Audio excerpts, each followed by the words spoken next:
Hello people of the tube, welcome to this video in which I'm going to be looking at this Spark app on my phone. Quite a lot of people have asked for this video. I'm not going to be going through tones. There are loads and loads of videos out there about creating tones and how the different tones sound and people showing their fantastic skills. I'm not that good, so I'm just going to be sticking to what the app is about and what it offers you.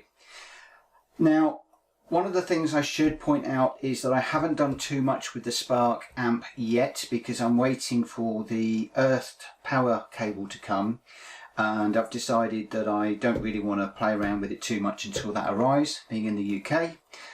So this is just going to be a little bit of a one-off. So the first thing that we're going to need to do is to run up the application on our phone, and then we need to connect to our amplifier.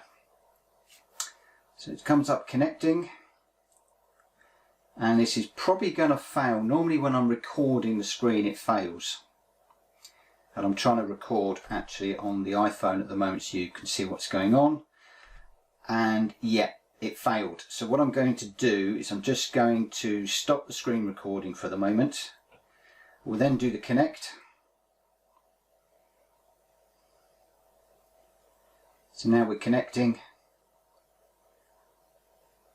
and we've connected successfully. I really don't know why you can't record whilst it's connecting. Maybe it's something to do with Bluetooth, I don't know. But we have now connected, and hopefully we will now be recording on the iPhone. So let's have a little look and see what we have got. So in the main menu here, we've got what is Spark. So if we click on what is Spark, then that gives you the opportunity to purchase the amplifier. Obviously I've already bought one, and there's just some marketing information about jamming, the smart jam, the tone engine, the auto chords, and the 10,000 plus tones that you can put together. So the next menu down are your hardware settings. So this tells me that I'm connected to my Spark. It gives me my serial number and the firmware and other information, and I can actually eject, which means I can disconnect from the amplifier if I want to. Next one down is Apple Music. Now I haven't got any Apple Music. I don't tend to sign up for that. I haven't got anything there, but if you do, you can access your Apple Music library. I do have a Spotify account, and you can see there that I've got all of my Spotify songs.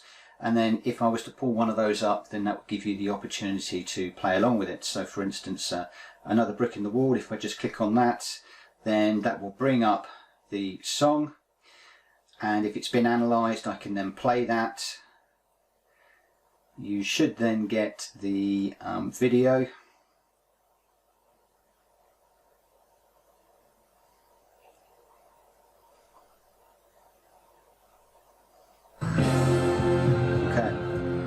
Video playing, which is a basic YouTube video, and then you get the chord diagrams and you can actually see it playing through the song.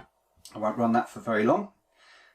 So that's quite nice if you want to jam along to your favourite tunes. And one of the nice things about that is if you were to open up the song and you go into the analyse option, it will analyse the song and then it will present you with chords.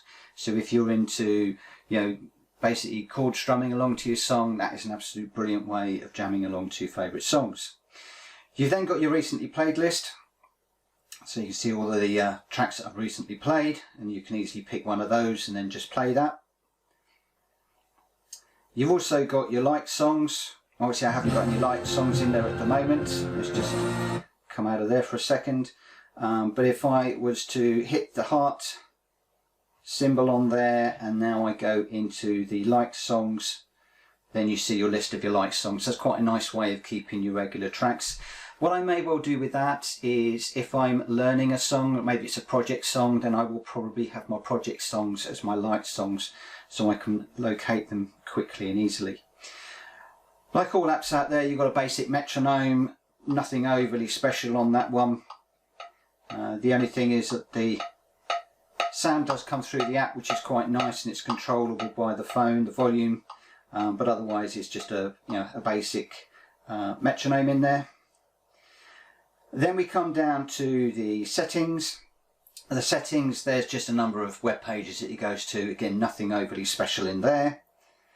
And then connect contact support and the help centre, again, they just go through to the Positive Grid website, so nothing overly exciting in there at all. And then where it really comes together are these icons at the bottom. So the first one here is where you've got all of your amps and your pedals. And if you click on, sorry, I don't want to go into there. If you click on the top part, then you can see the 4 tones that are saved into the amplifier. So number 1 is the clean, number 2 is the crunch, number 3 is the high gain, and number 4 is the metal. And as I'm pressing those, then you probably can't see on the camera, but the lights are actually switching over as well. So 3, 2 and 1. So you can see where they're saved actually in the presets on the amplifier itself. And you can also set them so that you can look at all of them, or you can look at all of the pop or all of the blues.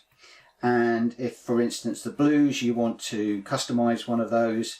So let's just grab the guitar for the moment. Now, I'm not going to play anything. What I'm going to do is just use just a single string. Let's just take this volume up a little bit.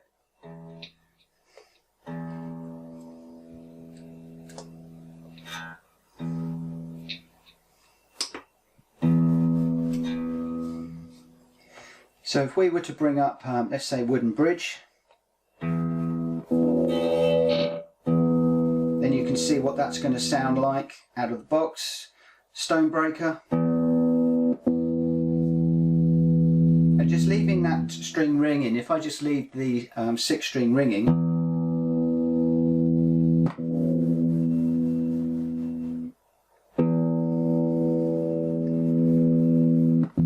actually hear the tone change as you move between them, which is quite nice. So if we just bring up, let's say, Wooden Bridge, on here you can have a look at the amp, you can look at the different pedals that make up that particular tone, and then these are fully customizable. So if we just go into the amp, then you've got on this particular option 1, 2, 3, 4, 5, 6, 7, 8, 9, 10, 11, 12, 13, 14, 16, 17, 18, 19, 20, 21, 20. So 22 different amplifiers that you can pick in there. So I'm not going to mess this around too much, but what we'll do is we'll go for the British 30, and you can see straight away that the amp has been picked at the top. You can turn the amplifiers on and off if you want to as well, and when you pick the amp you want, you just click where it says amp and the down arrow, and that closes it. And then you've got the ability then to make any changes on the amp. So that's the gain. So you could just play around with all of these sliders just literally by clicking on the knob and then moving it up and down if you want to. So that was the gain. So for instance with the volume button here, so if I take that down to 0, you can see there's nothing at all, or you can hear there's nothing at all. If you take that up to 5, take that up to 10, and then back down if you want to.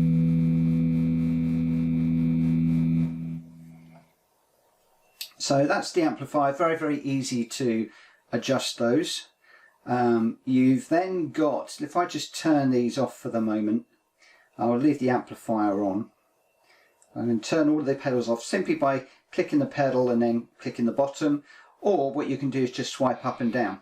So with the noise gate, for instance, if I want to turn it off, I can just swipe up, and then you can hear the feedback through the amplifier already.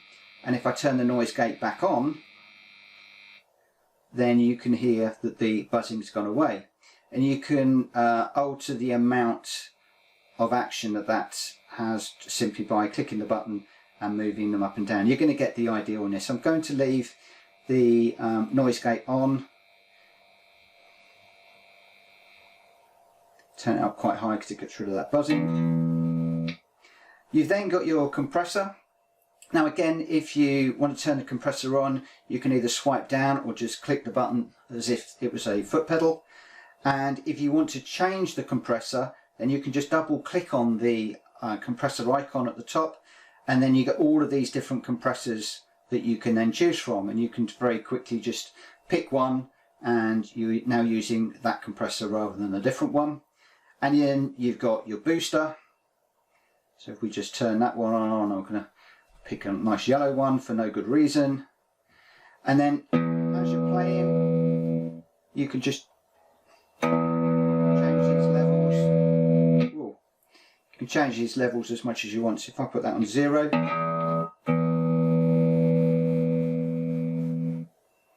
then you can just hear a very subtle change on that as you want. So you can set these up as much as you want. You've then got your modulator, you've got your delay, and you've got your reverb. So the delay, you could have the repeat rate down and the intensity, I'll put that about midway. You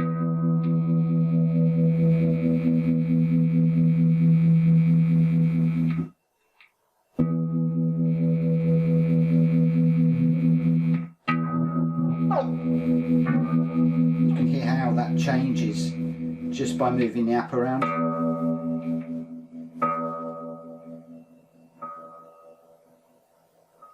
So you've got no end of these pedals in here. I don't know exactly how many, I haven't gone through and checked them all, but for the compressor you've got sort of 5 compressors, you've got 9 drive pedals, the amps we had a look at, the modulation, 10 different pedals for the modulation, 6 for the delay, and looks like 9 for the reverb. So there's quite an array of things that you can set up in here.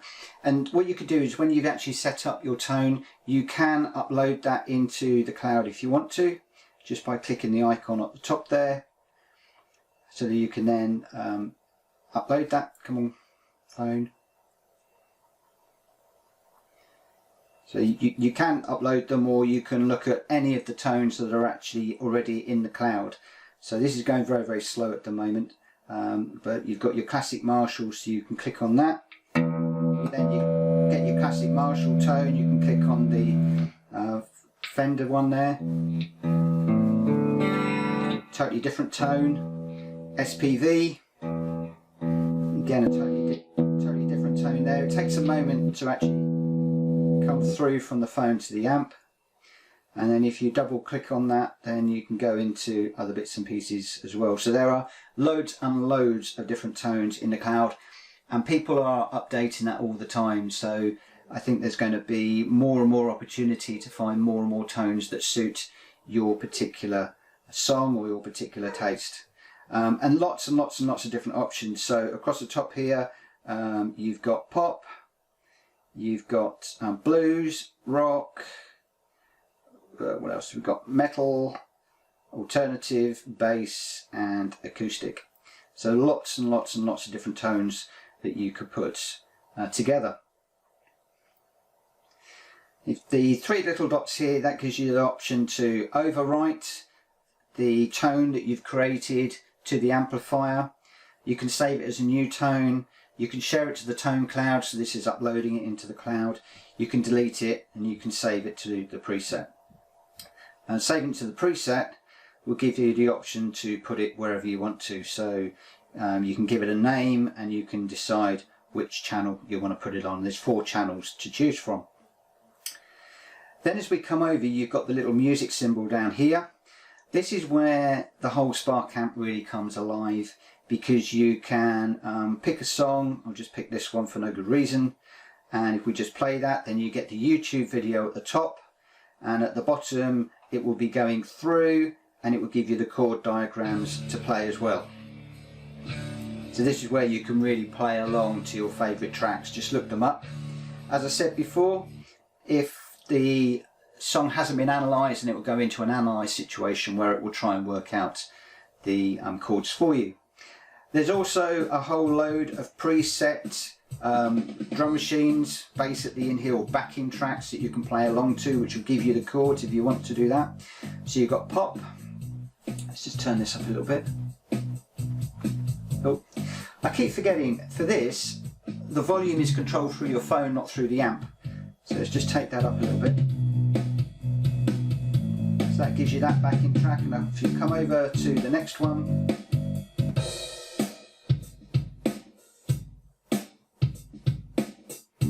there's a whole load of different backing tracks in here that you can play along to with the chord diagrams and everything else. If you got this on an iPad, which would be much bigger, it will be a lot nicer. If we just stop that, then you've got rock as well.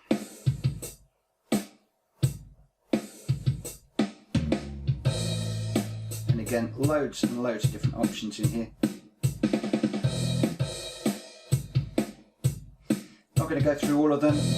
And then you've got to create. Now create, there are two individuals, if you will, Dave and Sharon. And I'm just going to choose Dave. They're different styles of music. So Dave loves, you know, rock and pop, plays loud and proud. Sharon is excellent pocket player, funky grooves, stuff like that. So I'm just going to go Dave. So let's jam. The first thing you need to do is to tap out your beats per minute. And you can just tap on the button that says tap and it will put it in. I'm going to leave it at 106. You then click the start button and it says get ready. It will count you in and then you have to play something.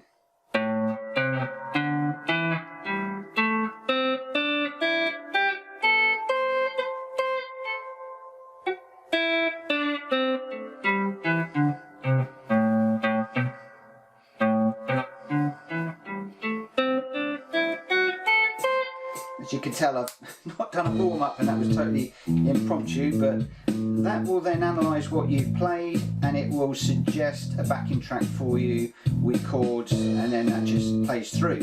So theoretically now what I should be able to do is to play something over the top of that.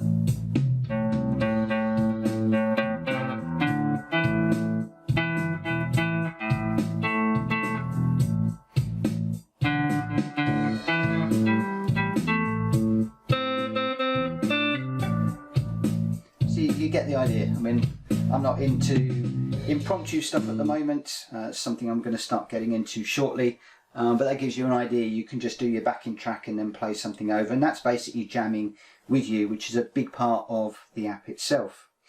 You then have the opportunity to record yourself. So if you want to record yourself and then upload that, then you can. And the last option here is where, as I said, you can just bring up your favourite songs, so your like songs, and you know, I can bring up the Another Brick in the Wall. Turn